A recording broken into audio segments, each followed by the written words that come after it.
Hello again, we're back at the office and we're going to talk about our Kennoway haunting part 2, of which is connected to part 1 in a strange way. We did a lecture locally around here on hauntings, me and Rog, and at the end of the lecture we got a little bit of feedback. A lady came to us called Anya, and Anya was part of a consortium that owned a very fancy barn conversion in Kennoway. Now this barn conversion, it used to be an old mill, a 600-year-old mill, and it had been turned into this delightful house with big thick beams going through the downstairs, a big open plan section with an upstairs with 4 bedrooms.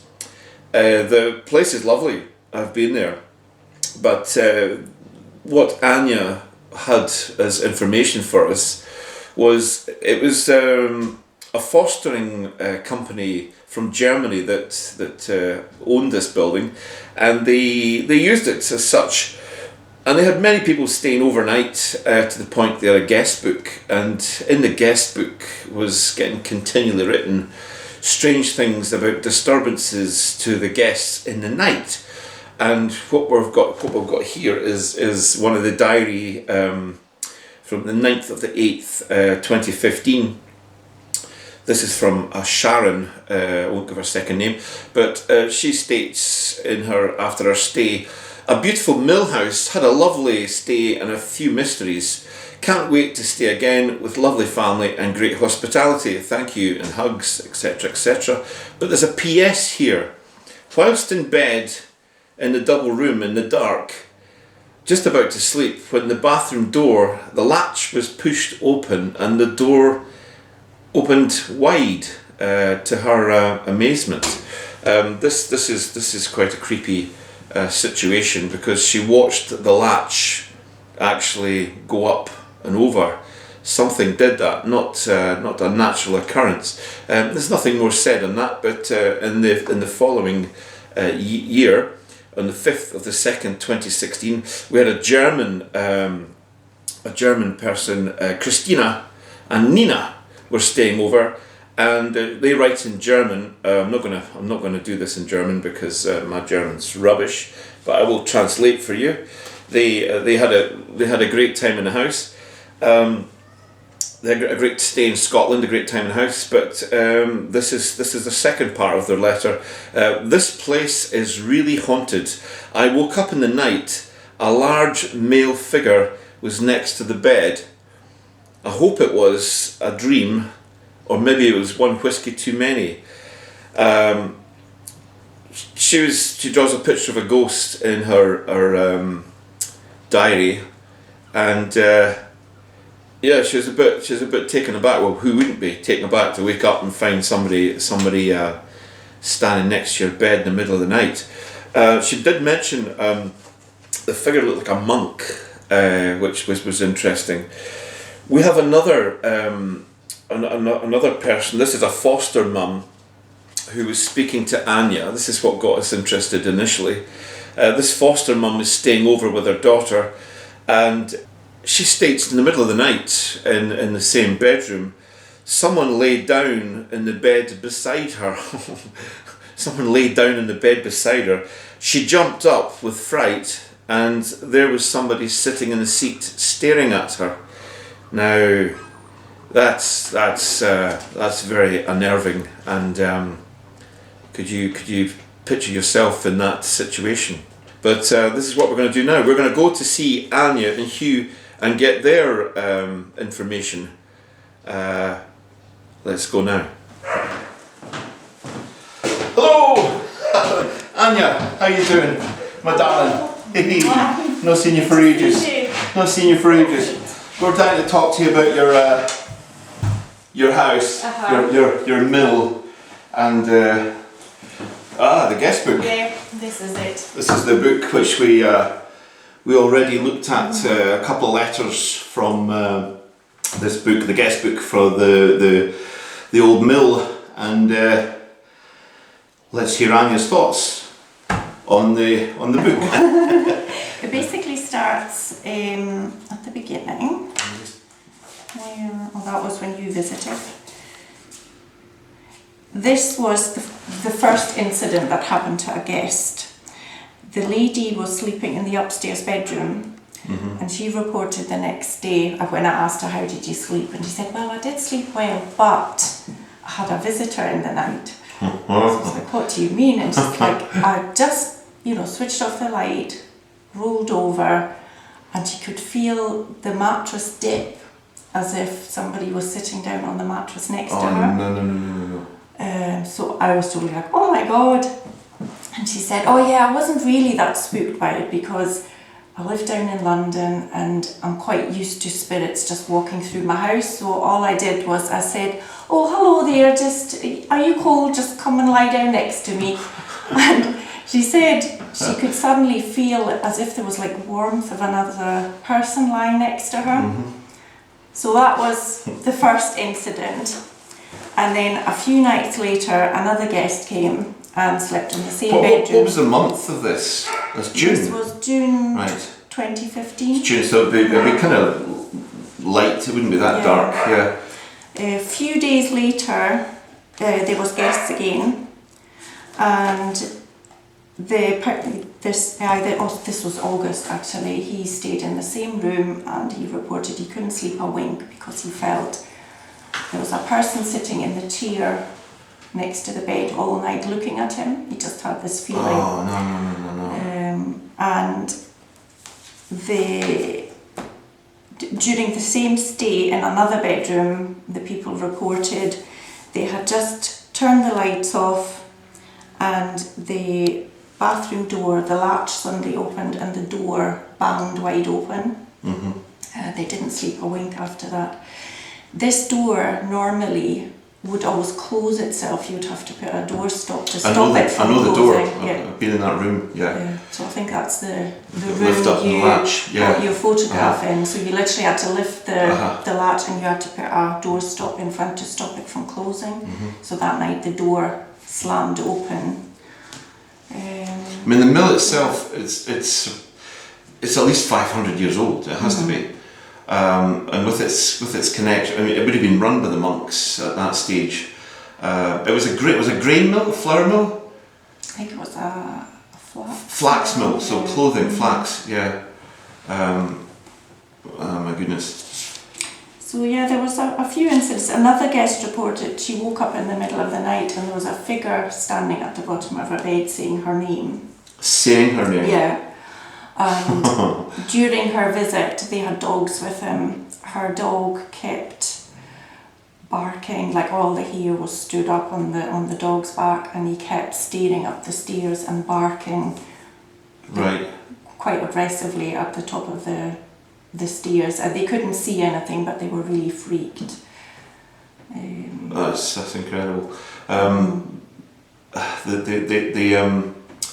We were there, I think 4 or 5 times, and out of the 5 times, there was one night it just all seemed to be, and that was June as well. I think maybe that's a special month for that building, but it all seemed to come alive, and the cameras started going crazy upstairs, motion sensors, and we caught what looks like a monk with its hood down.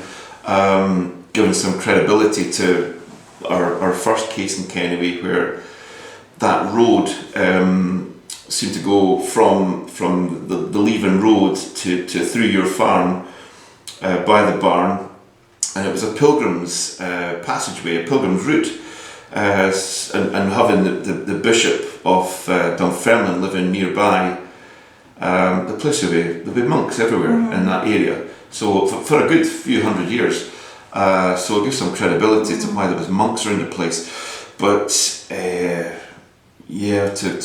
wake up in the night with having a figure sitting staring at you is enough to scare anybody out the way. My husband was working there. This was right in the beginning when we first took the mill on.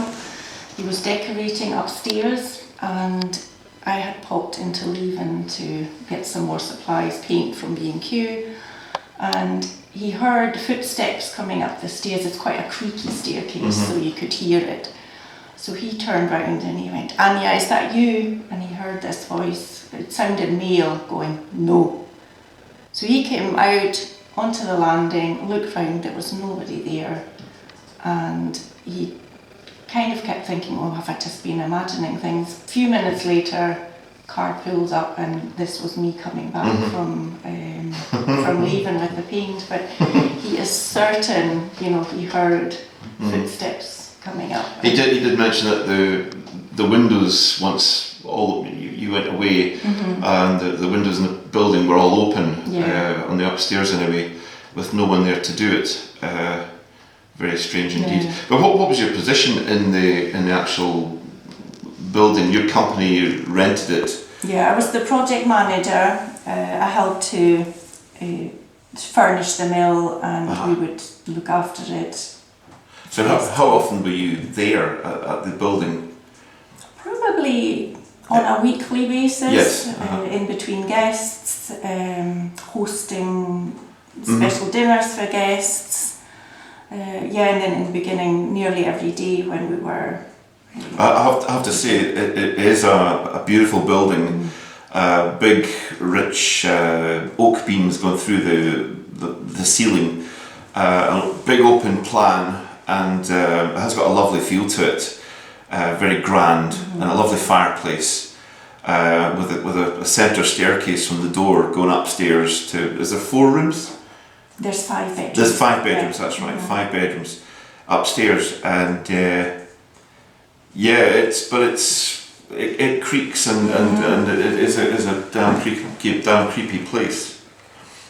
Yeah, we would hear noises of latches all the time, as if somebody was opening and closing door latches.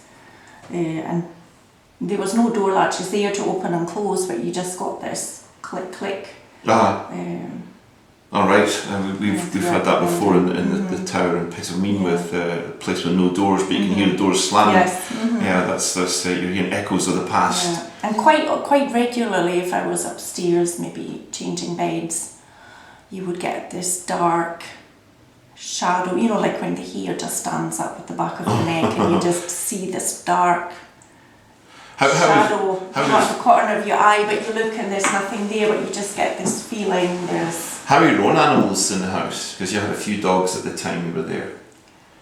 How did the animals There was behave? incidents of, dogs growling or barking, but, they were quite old, and, one of them was deaf, so they weren't too... Not too bothered. Weren't too bothered, yeah. Wow. It's a fascinating place. It's a shame we can't go to it inside it now, but I wonder what's happening. The last tenants actually moved out, and they commented saying that they had had a few experiences, Excellent. but I don't know what. They didn't say. So the mystery goes on. Very intriguing. Yeah. I mean, quite sometimes some of the kids that stayed in the mill reported funny smells, kind of perfumey smells, but, like a man's smell wafting through some of the bedrooms. Oh my goodness. Sometimes taps would turn themselves on. Because it is quite isolated. I was there when there was a storm going on, and I know it's comfortable inside, especially with the fire on, but it's the place to tell a ghost story, that place. It is, yes. It certainly is. It's got some character to it. And what we photographed, you have something real walking about there. 400-year-old, 500-year-old. If it's monks, it's an old haunting. Yeah. I must say that feeling did improve a bit because we stayed there for a wee while, and towards the end it did get a bit easier to live there. Super. Well, thanks very much for your comments, and thanks very much for letting us interview you. Hello, we're back again, and that was interesting stuff from Anya to confirm the letters. Now, the investigation of the barn conversion we set up cameras on the downstairs. I was there with Hugh and Anya to start with, and we set up cameras on the downstairs and all through the upstairs. We had spirit boxes working, and to be perfectly honest with you, our first visit there wasn't very successful. We never really got a lot, but that happens, as we know, to our own faults. Not much happened. We were there for 2-3 in the morning, and although we cried out and the cameras covered every inch of the place, we never got anything. A second visit produced much the same. Now, we set cameras up in every bedroom looking out towards the hallway, and using the kitchen as the centre hub, we had a television set up with what the cameras were seeing upstairs. And it was about 12:30 in the night. One of the motion sensors started going off and taking photographs. We all got excited. We witnessed something moving around up there, but it wasn't very clear.